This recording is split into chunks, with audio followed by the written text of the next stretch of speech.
So classical apologetics really is based on sort of like Aquinas is sort of like the second part of his treatise, his Summa. It was the five ways, and really they're variations on cosmological and teleological arguments, which sounds like sound big words, don't they? But really, sort of teleological just means the telos means sort of like your final destination. The medieval philosophy was very teleological. It said there was a principle in every living thing which was pushing it towards its destination. So if you have, like, say, an acorn, there was the telos of the acorn would be to become an oak tree, and you just believe there was this sort of principle in here. It was like Freud picked up on this, even though people don't tend to make this connection very much. But he would say there's sort of like an inner drive. That's very much a teleological sort of way of looking at the human condition. So it's considering that there's certain things there that you can't really, which is one of the reasons why psychoanalysis is or at least that part of psychoanalysis is sort of. I can remember talking to a psychology student, and they just sort of basically dismissed psychoanalysis. So, that's the way people used to do, but we got scientific psychology now. Whereas, of course, Freud believed himself to be creating a new science, but he had this idea of drives, and basically, people, when they think about Freud, they think about this, this fundamental sexual drive that governs our, and in a sense, that's a teleological idea. It's almost a medieval idea that's been dressed up in different clothes, and you often find that in philosophy that people put new names on things that are actually very ancient, because in a sense the great people rediscovered at the end of what we might call the medieval period, or in a sense they were rediscovering the glories of Greece. People started they started learning Greek again, and rather than just Latin, and so they had access to there was a whole, they re-engaged with the great literature of the ancient world. And so a cosmological argument, sort of like contrast, a cosmological argument is very much based on, you look at, in Aristotle's understanding, you had like you have something like an effect in the physical world, and that must have been caused by something. And then you have, that means there must have been, if something was, so you've got this chain of sort of causality. If you're starting with the final effect, then that must have been caused by something else. And so there must have been some other effect that predates that, which means there must have been another cause there. And so you've got this sort of chain of causality to explain reality. But eventually you must have what you call the unmoved mover, or the first cause, but called so it caused the universe, or it was the first thing that happened, and in a sense that's when it becomes baptized with sort of like the Christian conception. I mean, Aristotle called it God, or the unmoved mover, he would call it God, because there needed to be, otherwise there was an infinite regression, and so you have to have a starting point, and he called it the unmoved mover. So it was like a cause. It was a cause, something that had been caused, without having anything that caused it. It was something that caused other things, but nothing caused it. And so it was like a singleton. It was like a unique. It was something unique. Of course, it was arbitrary. That's the thing. It's an unmoved movement. But what Aquinas was saying is that we can have, in Christian theology, we can have this uncaused cause, and we're going to call it God.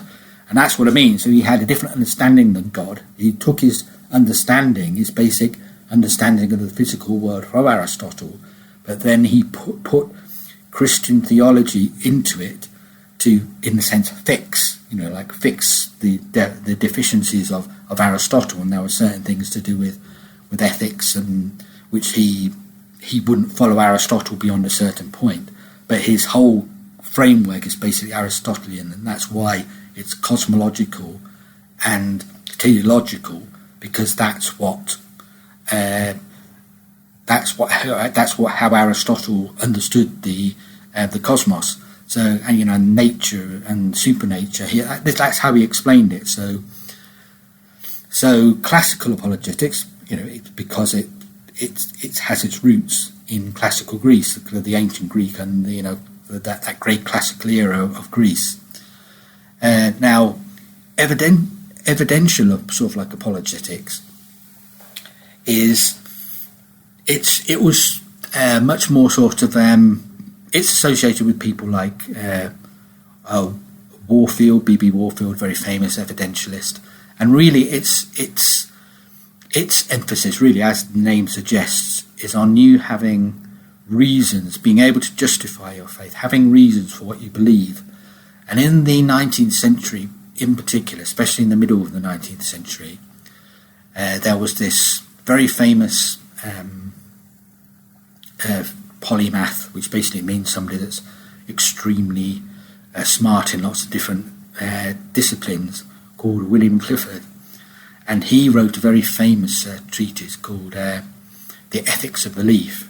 And he said that it was morally reprehensible if you do not have reasons for what you believe. He said you're being epistemologically irresponsible. And it's a very famous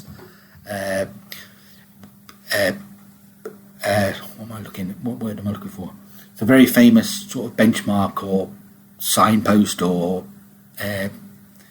it was a very famous sort of just a place where people camped around in a very very persuasive view.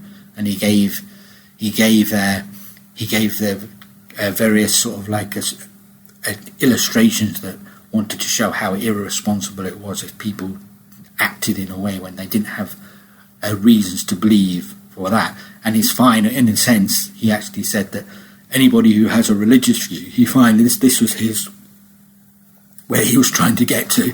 He was saying that anybody who adopts a religious point of view can never have sufficient reasons for what they believe, and therefore they're being ethically irresponsible. Anybody who believes in a divine being or believes in a supernatural influence should be the most important aspect of their ethical system, or in other words, you can't use any of your spiritual or religious understanding to come up with and being responsible. If you're just telling people they have to live life because the Bible says so, you're being ethically irresponsible.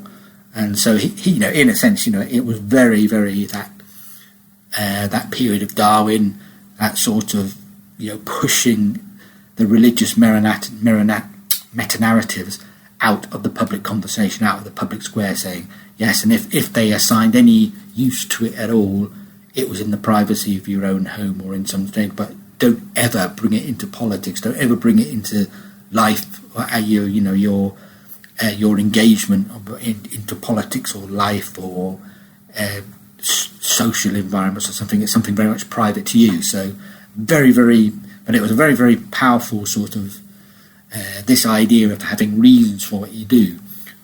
And so the evidential sort of apologetics is very much trying to face that head on and actually say, right, these are the reasons. So talk about evidence for the resurrection, or talk about evidence for different aspects of sort of like the Christian experience. You're coming up for reasons. So and that's why it was very much a very strong in sort of like in that sort of period of Princeton. They very much, Warfield was the most was talked about as the most famous exegete of that sort of view. And so but what actually happens now is that most people who call themselves evidentialists or classical apologetics will mix those two up. They'll mix up that classical view, sort of the Aquinas view.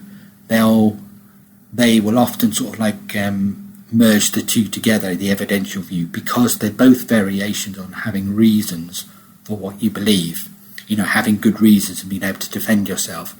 And so lots of people who talk about, I think people like Sproul and who I think have written books on classical apologetics, have actually got a lot of evidentialism in there as well. They merge the two, they don't split them off, but there is a historical distinction between the two. The classical is to do with Aquinas, evidential is very much to do with the 19th century view of needing reasons for what you believe and working out the evidence, and the resurrection and arguments about the resurrection and intelligent design comes into that. Those sort of like having reasons, sort of like pulling stuff there. They've still got that teleological flavour to them and cosmological flavour, the cosmological arguments for the existence of God, and they do. You can see why the two categories have sort of got merged together. Now, when you want to talk about, say, the next category, like subjective apologetics, now that's interesting because we've sort of already hinted at this. The subjective apologist, somebody like Kierkegaard, was probably what you would call the archetypal. There's the archetype of it in its modern incarnation. Anyway, there's always been this history through Christian theology from its early days, and in a sense, and in the Islamic traditions as well, and any sort of like formalization, when people were sort of like formulating and say they want to make a distinction between faith as Christianity and Islam in particular. You've got the Quran, you've got the Bible, you've got and those in a sense are on the face of it anyway, they are coherent accounts all the way from prehistory all the way through. But there's more to being a Christian or a Muslim than just mental assent to the propositions that might be in your holy book. There's something more. There's a living aspect of your faith and it's like that would the scriptures and understanding the different doctrines and the different that's in a sense what you would call the objective aspect of understanding of your faith. But then you've got the religious experience, the experience of actually being that, and that's like the subjective element. And so subjective apologetics basically puts the idea of, it reduces it. It's very, very closely related to theological liberalism. And somebody like a Schleiermacher, in a sense, put in a whole new philosophical era. He wasn't just connected with a theology, but his complete understanding of philosophy. He was an era. Schleiermacher was an incredibly influential figure in the 19th century, and he actually said, well, we have to sort of reinterpret all these different texts and things we might call normative. We have to reinterpret those in light of modern science and the modern world. And so Jesus, instead of being the Son of God who came down to the earth, Jesus is just now the wise teacher for all ages who's teaching us how to love. You see how it's sort of emptied it out of content and put new content in there. So it's using the same words, but it's just the semantic context, the meaning is completely different. Jesus is completely different. He's no longer the Son of God and the only begotten who came down and died on the cross for sins. Jesus is now the great teacher for all of humanity. The subjective schools of apologetics are emphasizing religious experience and the importance of religious experience. And Kierkegaard had a very interesting take on this. Kierkegaard's he said that the essence of being a Christian is not having any type of commitment to, say, some sort of religious dogma, but it's to the experience of being a Christian. So what's really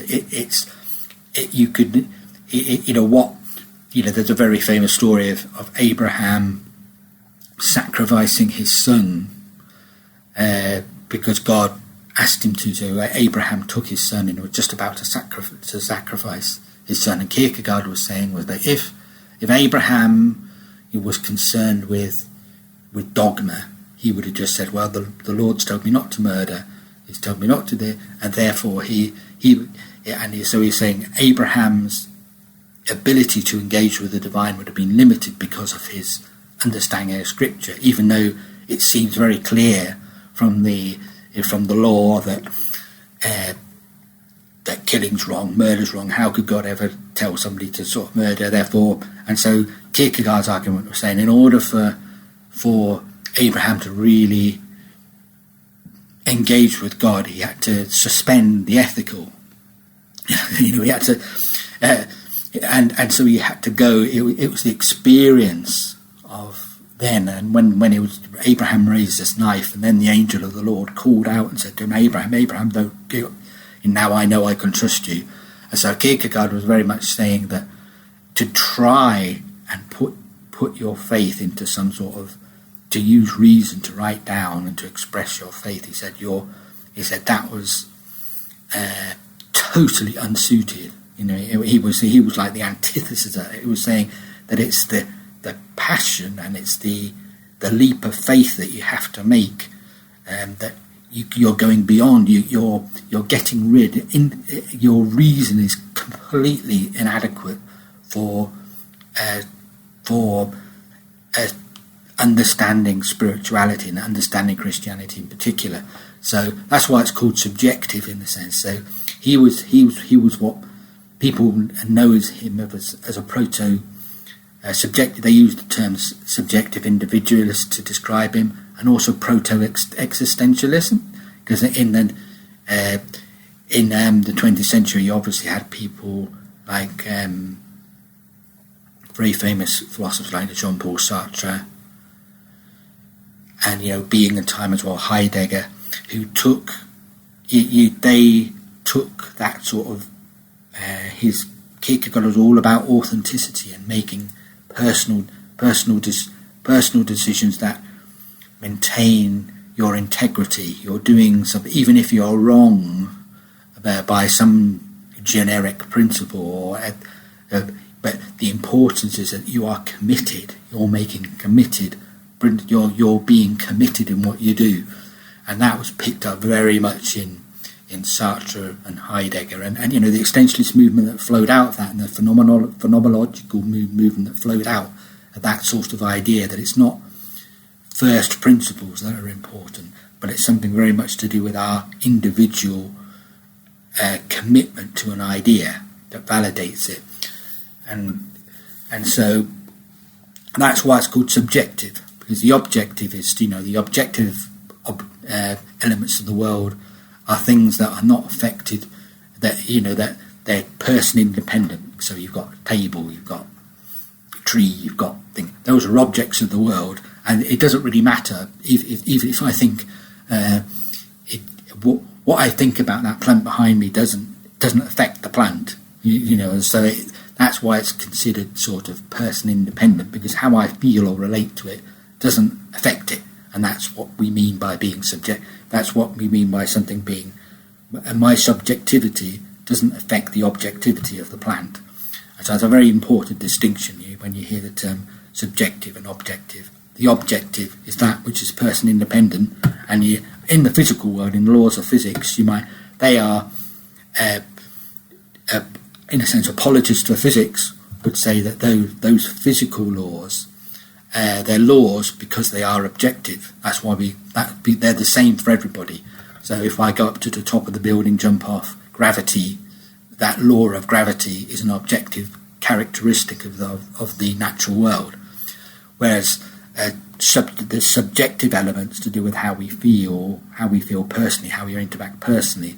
That's why sometimes it's important to make the decision when people say, "Oh, your reality."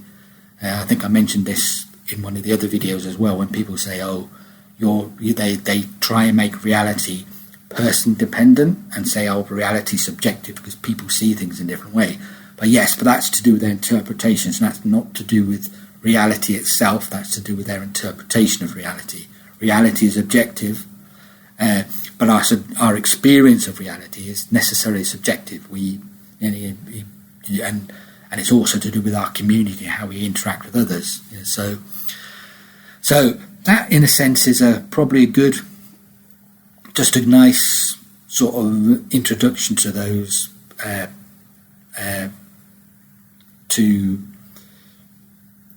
the different schools of apologetics. So we've got the only one I haven't mentioned yet is presuppositionalist. So, but if we just revise what we've sort of talked about there, so we've got the classical, the evidential, and the subjective, and still very, very influential in depending on different schools where you are. In a sense, liberal theology tends to be far more subjective because it's denying that lots and in a sense postmodern sort of theological views as well. They're going to deny that there's any in the postmodern understanding. People are very anti there being some sort of resident meaning within any text. It's sort of like the famous phrase "death of the author." It doesn't matter what the author was writing, what their intention was.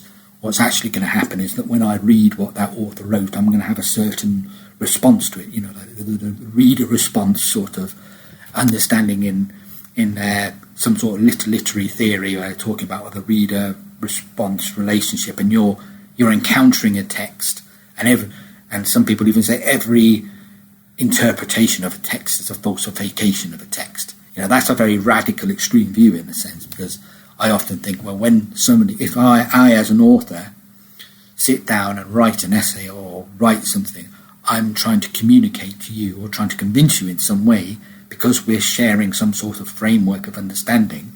I'm trying to persuade you to the legitimacy of my view. You need to understand my view for it to be legitimate, and so that sort of extreme subjectivity still that's in that type of view.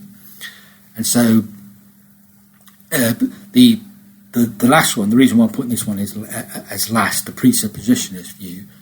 Now there's variations on presuppositionalist because my apologetic position is basically a presuppositionalist position, but it's a word it's a category that's very, very readily misunderstood.